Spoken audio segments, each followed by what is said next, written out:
여러분 드라마 중에 응답하라 1988 이러한 드라마가 있습니다. 2015년에 나온 것인데 서울의 쌍문동을 배경으로 했습니다. 제가 서울 10년 살았는데 도봉구 도봉동이라고 서울 거의 끝자락입니다. 그리고 학교에서 미아동까지 한 30분 차로 거리인데 그 중간에 있었던 것이 바로 이 쌍문동입니다.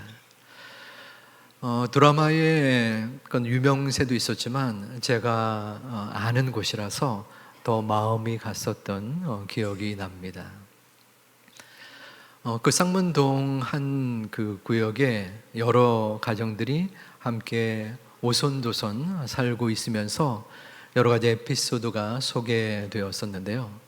그 중에 한 가정에 덕선이라는 그 아이가 있었습니다. 18세의 청소년인데 이 아이가 3남매 중에 중간이에요. 중간. 위로는 언니, 또 아래는 남동생. 여러분들 형제들이 있었던 가정에서는 느끼셨겠지만 중간이 치입니다. 예. 위로 치이고 아래에서 또 치입니다. 이 덕선이라는 그 역할은 언니가 있었는데 언니가 생일이 본인보다 3일이 빨라요. 그러니까 언니 생일할 때 같이 낑겨서 생일 축하를 하게 되는 그런 이제 뿔이 난 거예요. 예. 그리고 매번마다 옷을 물려 입고, 그러니까 이 관심이 아무래도 부모님들이 장남, 장녀에게 가잖아요. 그러니까 이제 또 막내는 귀엽다 하고 해서 가고, 그래서 이 폭파하는 겁니다. 왜 나만 미워하냐고, 나만 차별하냐고. 그러고 나서 이 아버지 성동일 씨라는 그런 배우가 딸의 생일에 불러가지고 서프라이즈를 해줘요.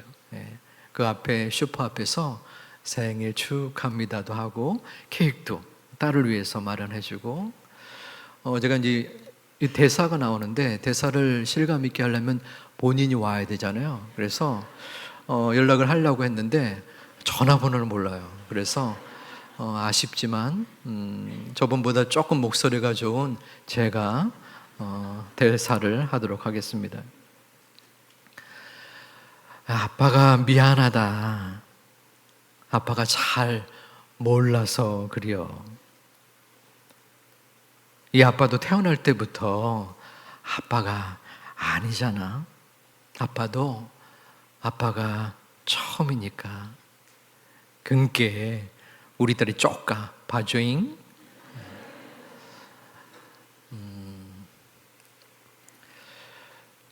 그렇게 우리는 준비 없이 또 연습 없이 훈련의 과정 없이 부모가 되었고 또 되고 있는 것 같습니다. 눈에 넣어도 아프지 않을 만큼 귀한 자녀를 위하여 최선을 기울이지만 그 자녀의 양육의 문제가 그리 녹록치 않은 평생의 과업인 것을 느끼며 실감을 하게 되지요.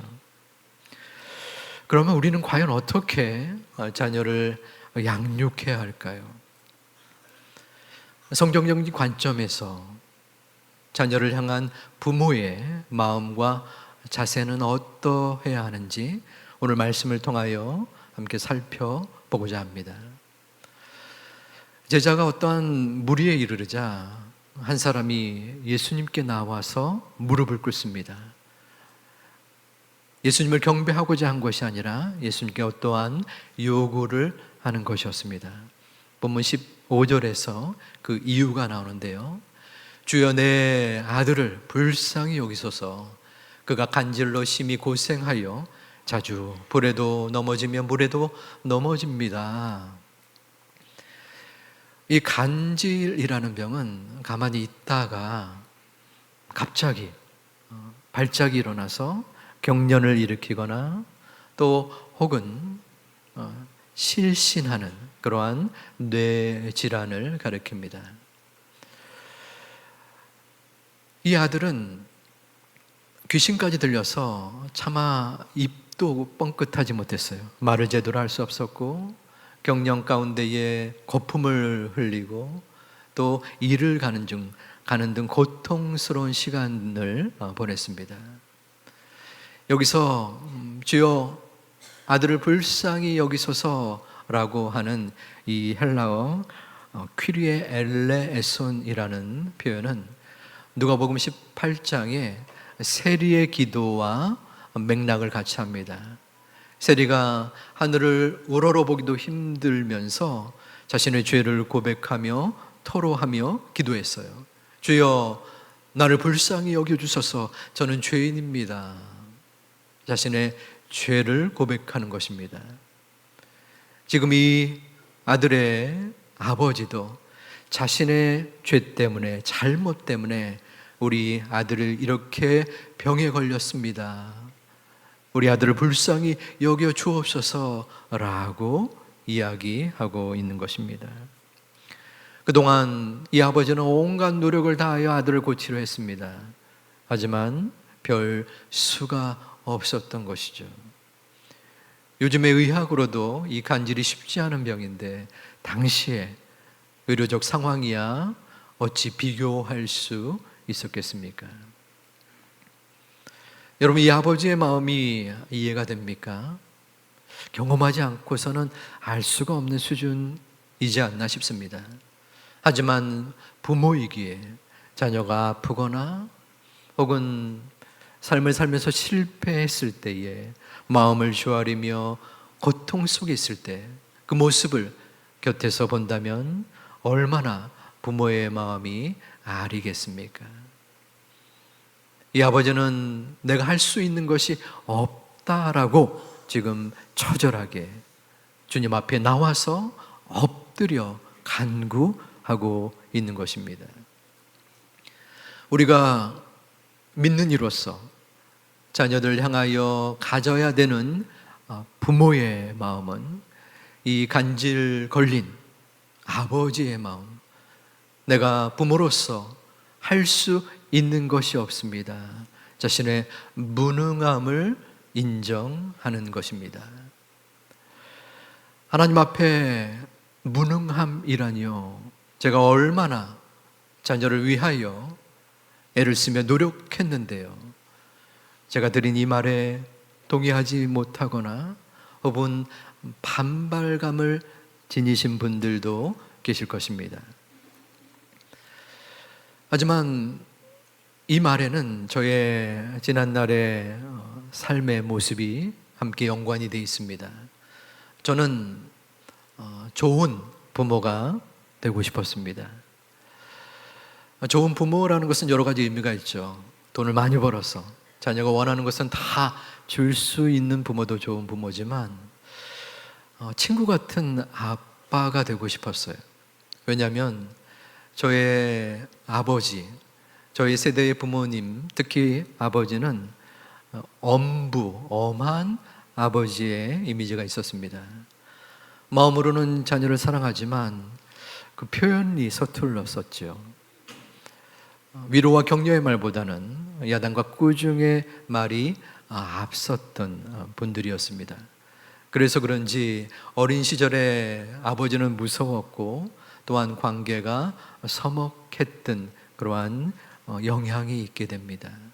그러기에 제가 만약에 부모가 된다면 친근한 관계를 맺고 싶었어요. 다행히도 아내가 저를 불쌍히 여겨서 결혼을 하게 됐습니다. 그리고 아이를 얻게 되었죠. 부모가 된 것입니다. 그런데 문제가 생겼어요. 아이들이 막 우는 거예요. 애가 우는 것이 당연한데 그때는 왜 그렇게 적응이 안 됐는지, 어떨 때는 말을 잘 듣지 않습니다. 견디기 힘들 때도 있었어요. 그러다가 아이가 4살 때인가 어떤 마트에 갔습니다. 공공기관, 공공장소에서 막 떠들고 정신없이 구는 거예요. 저의 마음속에 부끄럽지만 불쑥 화가 일어났습니다. 아이를 구석으로 몰아서 호되게 야단을 쳤습니다. 아이의 눈에 눈물이 글썽글썽 하면서 아이는 무서워했습니다. 아빠가 야단을 치니까. 그 아이를 보면서 제 마음속에 어떠한 마음이 들었을까요? 노원석 잘하고 있어. 제대로 교육시켜야지.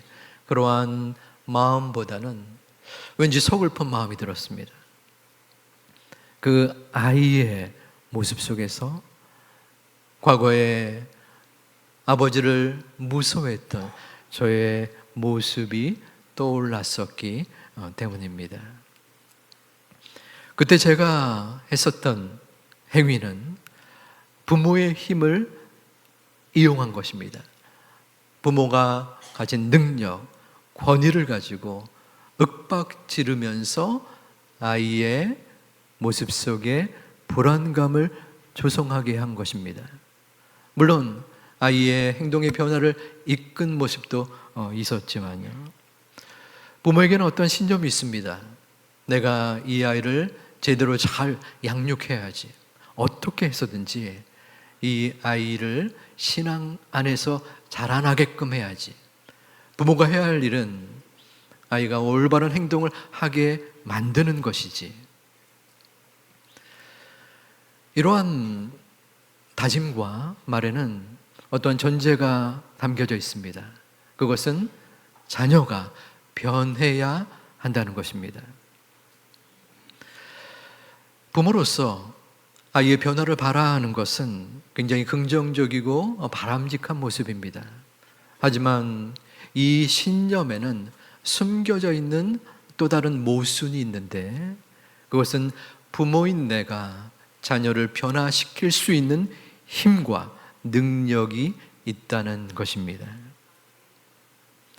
하지만 과연 그럴까요? 부모의 모습 속에 부모의 감정, 부모의 생각이 자녀를 변화시킬 수 있을까요? 여러분들이 하나님이 원하시는 부모의 상을 갖기를 바라신다면 이 부분을 명심하고 고백해야 합니다. 우리 부모가 자녀를 변화시킬 수 있는 능력이 없다는 것입니다. 그것은 바로 간질병 걸린 아이를 둔 아버지의 모습과 같습니다. 저는 아무것도 할 수 없습니다. 자녀를 바꿀 수 없어요. 저를 불쌍히 여겨 주옵소서. 마트에서 아이를 혼냈던 저의 모습을 다시 돌이킵니다. 아이가 그 야단을 맞고서 어떻게 됐을까요? 개가 천선해서 아이는 다시는 공공장소에서 떠들지 않고 부모가 말한 것은 바로 실행했을까요? 지켰을까요? 여러분들이 그 답을 이미 알고 계실 겁니다. 아니지요. 저는 어떻게 됐을까요? 깨달음을 가진 후 아이와의 관계가 회복이 됐을까요? 그렇지 못했습니다. 점점 시간이 지나서 아이가 공산당, 머리 발음이 안 되네요. 공산당도 무서워하는 중2 수준이 되자 더욱더 관계에 어려움이 있었습니다. 아이와의 대화를 나누다가도 제 마음에 격한 감정이 생기거나 혹은 더 이상 안 되겠다 싶은 자책감도 들어서 집을 벗어나서 동네를 몇 바퀴 돌곤 했었습니다. 그러면서 제 마음속에 자책도 있었지만 깨달음도 있었습니다. 그것은 제가 할 수 있는 것이 없다는 거였어요. 저도 나름대로 귀공자 또 얘기하진 않겠습니다. 자신이 있었어요. 그래도 갖출 거 갖춘 거 같지 않습니까? 또 공부도 했고 또 여러 가지 자신도 있었는데 안 되더라고요. 안 돼. 제가 자녀에게 도움이 되지 않는 것을 처절하게 뼈저리게 느꼈습니다. 기도밖에는 할 것이 없었습니다. 우리들은 자녀를 야단하고 또한 체벌 가운데에 잠시 변화시킬 수 있습니다. 예를 들어서 꾸중함으로 인하여 자녀가 일시적으로 말을 듣게 할 수 있습니다. 하지만 그것은 진정한 변화가 될 수는 없습니다. 아이가 진정으로 변화되어질 수 있는 방향과 방법은 무엇이 있을까요? 그것은 오직 하나님 뿐입니다. 하나님께서는 우리에게 자녀를 변화시켜라 라고 명령을 내린 적이 없으십니다. 하나님께서는 우리의 마음속에 자녀를 변화시키는 데 있어서 무능하다는 것을 깨닫게 해주시고 그것을 마음속으로 인정하는 것이 양육의 첫 중요한 출발점이 되는 것입니다. 자녀를 변화시키는 데에 감당할 만한 책임이 없기 때문에 그러므로 하나님께서는 자신의 외아들 예수 그리스도를 보내주셔서 한 개인의 변화를 이끌어 주십니다.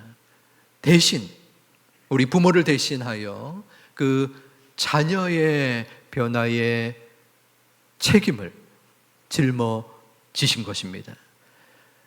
하나님의 아들이 우리를 대신하여 그 짐을 짊어지심으로 부모인 우리는 자유와 해방을 얻었고 자녀들은 생명을 얻었습니다.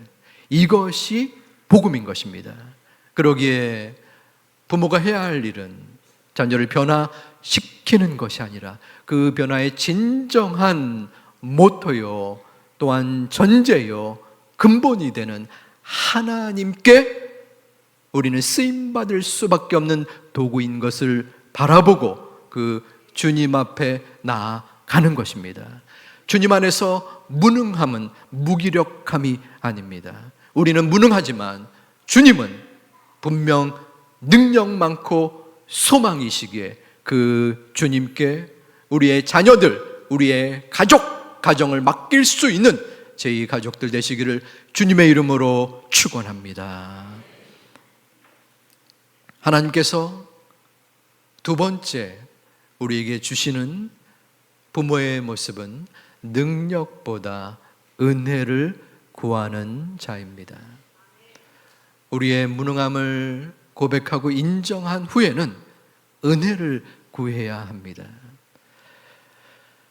간질병 걸린 아이를 둔 아버지는 먼저 제자들에게 갔습니다.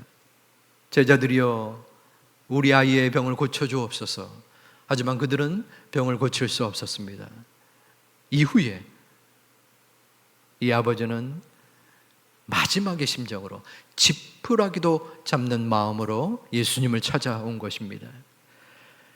이 동일 기사를 기록해 놓은 마가복음 9장 34절에서 이 아버지는 고백합니다. 내가 믿나이다. 나의 믿음 없는 것을 도와주옵소서. 믿음으로 주님 앞에 나아온 것입니다.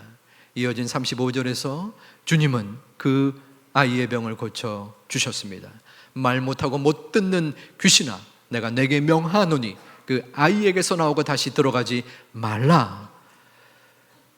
아버지는 오직 은혜만을 구했고 예수님께서는 그 은혜를 베풀어 주신 것입니다. 하나님께서 여러분을 부모로 삼으신 것은 여러분이 능력이 있어서가 아닙니다. 하나님은 자신의 커다란 소중한 임무를 맡기실 때 능력자를 부르지 아니하셨습니다. 모세가 그러했습니다. 모세는 자신감과 의협심이 있었습니다. 40살의 나이, 자신의 동족을 괴롭히는 애굽 사람을 쳐 죽였습니다. 그때 그는 생각했습니다. 야, 이집트의 왕자인 내가 이제 이스라엘 민족을 해방시킬 수 있는 기회가 왔다. 애굽인을 쳐 죽였으니 모든 동족들이 나를 메시아로, 나를 지도자로 추대할 것이다 라는 생각을 가졌으나 하나님은 그러한 모세를 지도자로 부르지 않았습니다. 40년 동안 목동으로 광야에서 양을 친 후에, 그 후에 모든 힘이 빠지고 자존감도 떨어진 80세 노인을 부르신 것입니다. 왜 그랬을까요? 이해가 되지 않지 않습니까? 왜 젊을 때 부르지 않고? 하나님은 이 땅에서의 성취, 성공에 관심이 없거나 적으십니다. 하나님의 관심은 우리 인간이, 우리들이 얼마나 하나님 앞에 영광을 돌리느냐입니다. 그러므로 능력의 모세를 삼으신 것이 아니라 연약하지만 은혜를 구하는 모세를 택한 것입니다. 우리 부모가 그렇습니다. 우리 부모는 하나님의 지으심을 받은 창조의 피조물로서 하나님을 의지하고 하나님께 은혜를 구하는 존재를 우리 아버지 하나님은 원하시는 것입니다. 자녀를 잘 양육하고 키우겠다라는 능력보다 오직 은혜를 구하는 우리 부모님들, 할아버지, 할머님들 되시기를 주님의 이름으로 축원을 드립니다. 소위 능력 있는 부모는 자신감과 자부심으로 똘똘 뭉쳐 있습니다. 자신의 생각에 확신을 가지고 그러므로 판단에 심취하는, 과신하는 경향이 있게 되지요. 그러한 분들은 자녀를 이해하거나 기다리려고 하지 않습니다.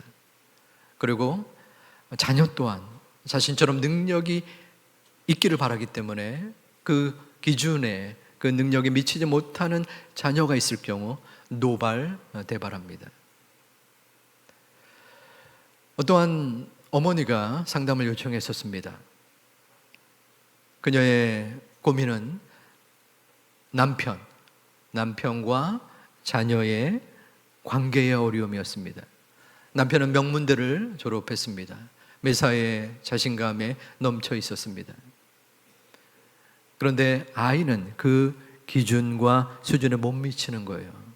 그래서 아이가 성적이 조금만 떨어져도 또 뭘 가르치다가 모를 때에 왜 그것도 모르냐고, 어떻게 이것도 모를 수 있느냐, 빈잔을 내리고 야단을 치는 것이었다는 거죠.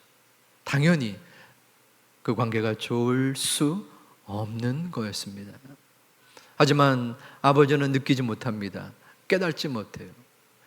그 가정 위에, 그리고 아버지에게 필요한 것은 무엇일까요? 그것은 아이가 좀 더 열심히 해서 공부를 잘하고 능력을 갖추는 것보다 그 가정에 필요한 것은 하나님의 은혜입니다. 아이에게도 그 아버지에게도 능력보다 포근한 성령 하나님의 따스한 인도하심이 그 가정과 특별히 아버지에게 필요한 것입니다. 하지만 그 아버지는 그 상담의 현장에 나오기를 꺼려했습니다. 내가 무슨 문제가 있다고 상담을 받는가. 아쉽게도 이후의 과정 모습은 모르겠지만 그 관계가 개선의 진전이 없었던 그러한 기억을 더듬게 됩니다. 여러분의 가정은 어떠합니까? 우리는 순간순간마다 눈에 보이는 능력을 바라봅니다. 왜냐하면 현실이 있기 때문이에요. 이 험한 세상을 헤쳐나갈 때 경쟁에서 이겨야 되고 그 힘을 가져야 되고 그리하여 잘 먹고 잘 살아야 되지 않냐. 우리가 교회를 다니긴 하지만 그래도 비참하거나 또한 뒤떨어져서 살면 되지 않지 않느냐라는 마음이 우리 가운데 있지 않습니까?